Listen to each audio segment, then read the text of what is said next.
Hallo liebe Modellbahnerinnen und Modellbahner, mein Name ist Daniel, ich bin von spurendteile.de. Heute stelle ich euch mal wieder ein neues Rollmaterialprodukt vor und zwar von ASM. Wir haben ja nicht viel Rollmaterial im Angebot, aber dafür besonders schönes. Neu ausgeliefert von Ahn Spezialmodelle sind jetzt die Eurocity-Wägen der tschechischen FEDE. Das weiß ich nicht, wie man es ausspricht. Die Wägen gibt es zum Zeitpunkt dieses Videos in 4 verschiedenen Bauarten. Das sind der AMPZ 143, 146 sowie der BMZ, da muss ich jetzt nachschauen, 241 und 245. Mit diesen Wagenbauarten kenne ich mich persönlich bisher ja nicht so gut aus. Die längeren Speisewägen WRMZ 815 folgen im Laufe des Jahres 2021. Außerdem folgen noch weitere Wägen, aber ihr könnt euch schon jetzt an diese neuen Waggons erfreuen und mit ihnen auch einen vorbildgerechten Zug zusammenstellen. Aber genug geschwafelt, schauen wir ein bisschen. Die Wägen haben ausgezeichnete Rolleigenschaften. Ein kleiner Stups und es rollt. Den Vergleich mit den Orient-Express-Wägen von Kato muss sich natürlich bei mir jeder Waggon stellen. Und sind wir ganz ehrlich, das wird nie wieder einen Waggon geben, glaube ich, der wirklich so extrem leicht rollt. Aber die ASM-Wägen sind sehr, sehr nah dran. An den Rolleigenschaften gibt es überhaupt nichts zu bemängeln. Das liegt auch an den metallenen Achslagern. Die Achsen sind geteilt und werden dann eben in Achslager eingeführt, die dann auch gleich für die Stromabnahme für die Innenbeleuchtung vorbereitet sind. Dazu aber dann später mehr. Der Druck ist ausgezeichnet, sowohl innen als auch außen. Es gibt überhaupt nichts zu bemängeln. Sogar die Abteiltüren innen sind bedruckt. Natürlich nur bei den Wägen, die auch Abteile haben.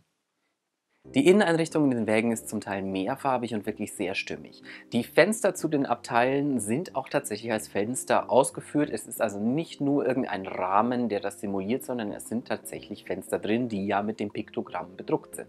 Auch der Unterboden ist sehr detailliert nachgebildet und die Wägen haben ein sehr schönes Gewicht von ungefähr 45 bis 50 Gramm je nach Ausführung. Die Kupplungsdeichsel wird durch eine Spiralfeder gehalten, also nicht durch diese kleinen dünnen Federn, die sowieso immer wegspringen, sobald man nur irgendwas an dem Modell macht, und laufen sehr sauber durch. Schon mit der mitgelieferten normalen Kupplung, die übrigens noch nicht montiert ist, die müsst ihr selber montieren, gibt sich ein sehr stimmiges, geschlossenes Zugbild im Stand. Aber keine Angst, das ist nicht so wie zum Beispiel bei alten Brava-Modellen, dass die Kinematik zu kurz ausgeführt ist. Die Kinematik hat hier tatsächlich noch Spiel, das seht ihr, wenn wir losfahren. Da ist einfach noch ein bisschen Spiel drin. Ihr könnt also mit der Normkupplung ganz ohne Probleme fahren und könnt auch eine Kurzkupplung einsetzen. Mit der Standard-Klauenkupplung schafft ihr, so wie hier jetzt bei mir, Kato den Radius 183 eigentlich noch vollkommen ohne Probleme. In der Gegenkurve, da wird es dann aber schwierig, wenn wir bei 183 bleiben. Da kommt es zu Überpuffern und zu Entgleisungen.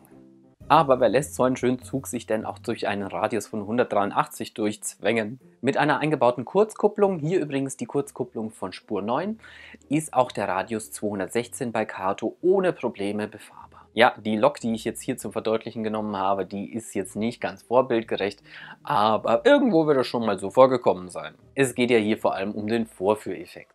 Die Wägen sind wie gesagt für eine Innenbeleuchtung vorbereitet. Ihr habt also in den Drehgestellen schon die Stromabnahme. Die führt zu 2 Blechen im Rahmen des Modells.